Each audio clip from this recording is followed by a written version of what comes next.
Kaya we praise God for unanswered prayers. Nagpapasalamat tayo kay Lord, madalas hindi ginagawa ng Diyos. You prayed for healing, the person died. You prayed for makapasa ka, bumagsak ka. You prayed and you claimed na ma-deal mo yung business, makuha mo yung dapat, hindi nangyari. Now this is the reason why many are disappointed to God. Ano po, bakit po siya disappointed? Kasi pag meron tayong gusto, hindi nangyari. Nag-pray ka, sana matuloy, hindi nangyari. Nag-hope ka kinabukasan, sana maibigay na sa akin, hindi nangyari. Then you are disappointed. And then sinisisi mo si Lord, biniblame mo siya. Ang dahilan, kasi kilala mo lang ang Diyos sa kaya niyang gawin.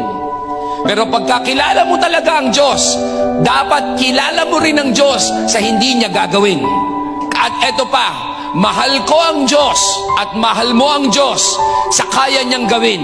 Pero ito pinakamatindi, mas minamahal ko ang Diyos sa mga bagay na hindi niya ginagawa sa akin. And because of that, I have learned the true meaning of trust. Na nagtitiwala ako sa iyo, Panginoon, hindi dahil sa gagawin mo. At nagtitiwala pa rin ako sa Lord kahit na hindi mo gawin. Kasi mas alam mo hindi ang better, ang alam mo ay ang best. Alam mo, ang hinihintay lang naman ng Diyos, sabihin mo sa Kanya, Panginoon, I still trust you, I still love you, I will still pray, I will still worship, and I will still serve. Kahit hindi mo ibigay, ang mahalaga, ikaw ang mahalaga sa buhay ko.